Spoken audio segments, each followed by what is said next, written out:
Hello, and welcome to this demo. In this demo, we'll be talking about how you can leverage Portworx PX Backup as a unified data protection tool for VMware Tanzu Data Services. VMware Tanzu Data Services include multiple operators and services like VMware Tanzu RabbitMQ, VMware Tanzu SQL for PostgreSQL, and VMware Tanzu SQL for MySQL. There are additional Tanzu data services as well, which we won't cover in this demo. But let's get started. Here we already have two VMware Tanzu Kubernetes clusters, one which has PX backup installed, and right now what you're looking at is the user interface for PX backup.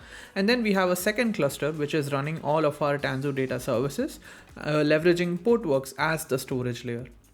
So let's look at a few details by logging to a jump host which has access to our TKGS cluster running VMware Tanzu Data Services. Let's run a few basic commands. So if we do a get namespace, you will see that we have different namespaces defined for RabbitMQ, Tanzu MySQL, Postgres, and then respective namespaces for their operators as well. If we do a kubectl get all in the RabbitMQ namespace, you will see that we have a highly available instance of Tanzu RabbitMQ installed and up and running for the past few days. I can also look at the persistent volumes that are created by RabbitMQ. Here in this case, each pod basically gets its own persistent volume of size 10 gigs and it consumes the storage class Portworx-RabbitMQ to dynamically provision persistent volumes. Let's do the same things for all of our other Tanzu data services as well. So if I do get all for the Postgres namespace, you will see here that again we have a highly available instance of VMware Tanzu SQL for Postgres running in our Postgres namespace.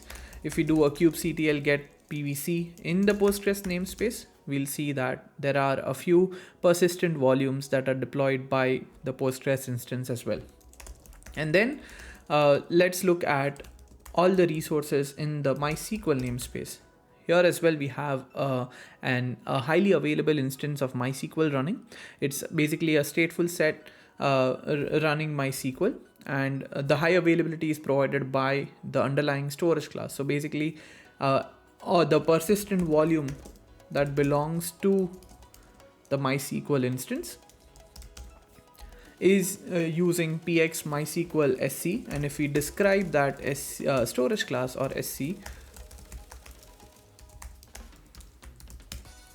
you can if you do a describe on the kubectl describe SC, you will see that we have a high availability factor of 3, a replication factor of 3 defined, IO profile of DB remote, and IO priority of high defined as part of the storage class.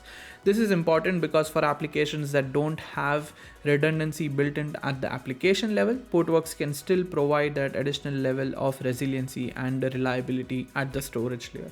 So let's see how PX Backup can now help administrators and operators protect all of their different VMware Tanzu data services running in different namespaces and help them protect those or back those up and then restore them in case of accidental deletion or corruption or just any other data protection scenario. So we can navigate to our TDS PX cluster and look at all the different namespaces that we just saw the resources for. Here you can see we have a RabbitMQ namespace. PX Backup allows you to protect all the different Kubernetes objects, application configuration, and persistent volumes that are part of a specific namespace. Or if you just want to, instead of selecting all resources, if you just want to protect a persistent volume or a pod or even a cluster resource, a custom resource like RabbitMQ cluster, you can do that. Let's just select all for this particular demo, and then I can click backup. Here we have already configured a FlashBlade backed S3 repository as our backup repo. So we'll just give this a name, and we want to protect this RabbitMQ instance every hour. So we'll select the correct backup location. We'll select a schedule. Here you can see that we have already configured different backup schedule policies that can be leveraged by one or more backup jobs. Since this is hourly, we'll select hourly. And then from a pre and post exec rule perspective, PX backup allows you to create these, and you can find additional documentation on our website on how to configure these rules. But basically these rules enable application consistent backups instead of crash consistent. So you can select the pre and the post rule and then hit create.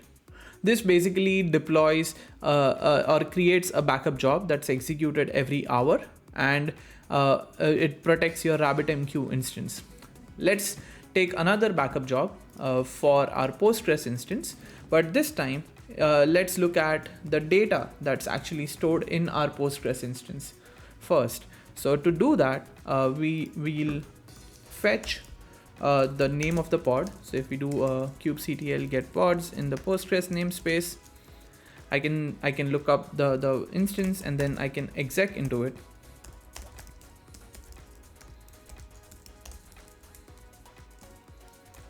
In the Postgres namespace, and then we'll just enter the bash instance. So if I do a psql and then -l, I can see that I have a test DB created for this demo.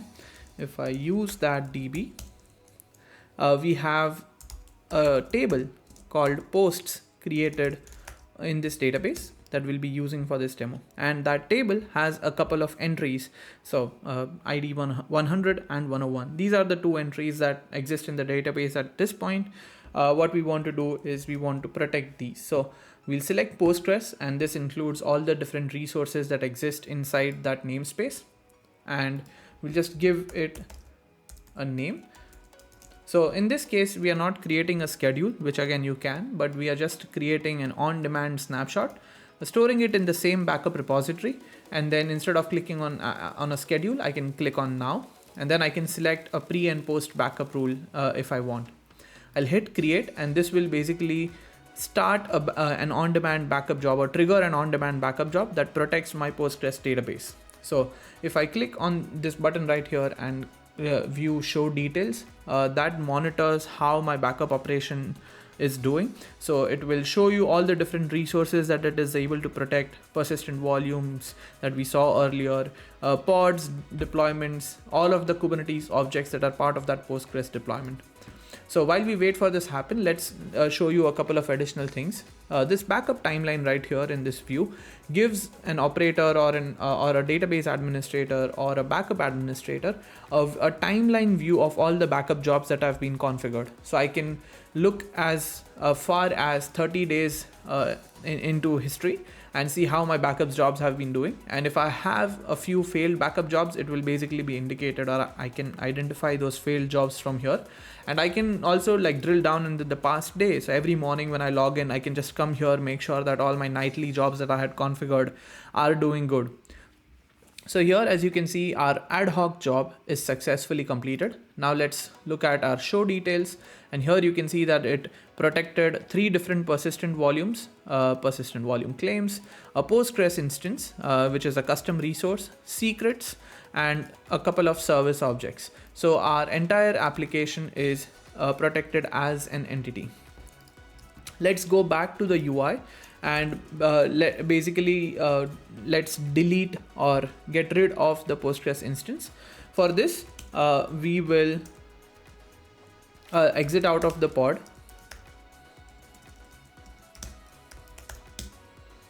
and then navigate to the correct folder where I have my YAML file for that object.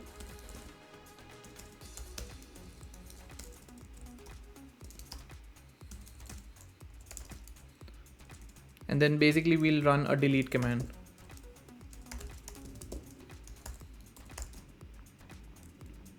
In the Postgres namespace. Okay, I can monitor the deletion.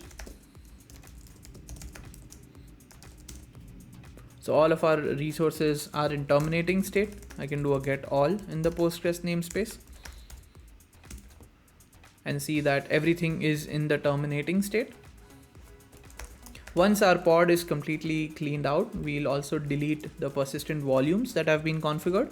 So if I do a get PVC right now, I can see that the persistent volumes are still around.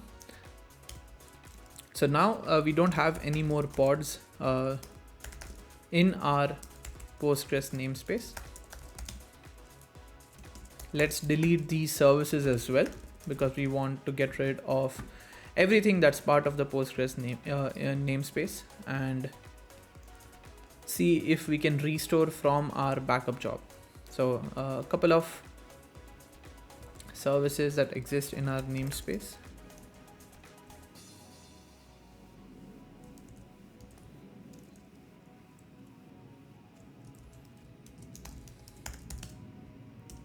And then let's look at our persistent volumes as well. Let's go ahead and delete those.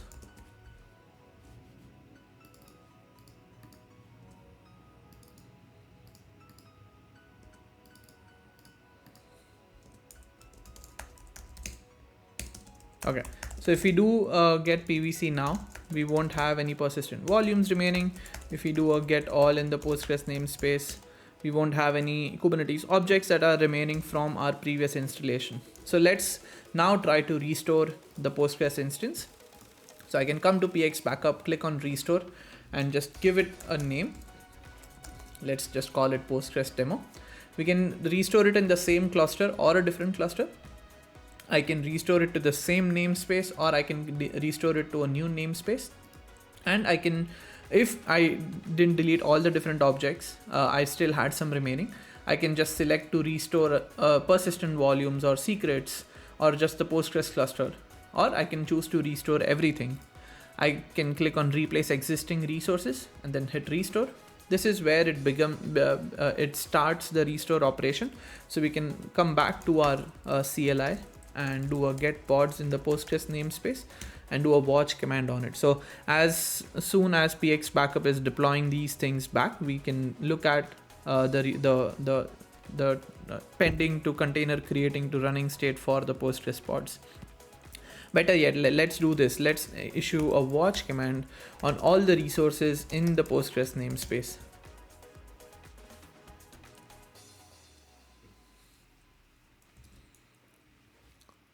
You can also use the PX backup user interface to monitor the restore operation.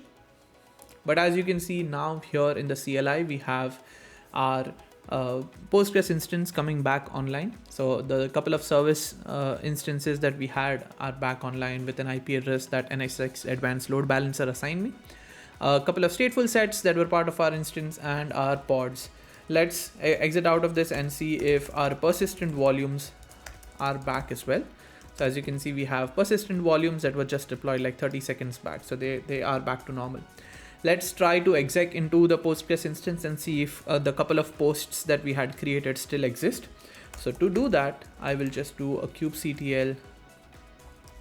Let me get the name of the pod first, and then do a kubectl exec pg instance example 0 in the Postgres namespace, and then I can do a psql. If I list all the databases, I see that my test DB is still there. If I choose that database and do a select star from posts, I can see that both of my posts that I had created earlier before taking the backup are still there. So I didn't have any data loss, and I was able to successfully restore the VMware Tanzu SQL for Postgres instance that was running in my VMware Tanzu Kubernetes grid cluster or TKGS cluster. You can use the same workflow to protect all different VMware Tanzu data services, from RabbitMQ to PostgreSQL to MySQL, etc. Until next time, thanks for watching.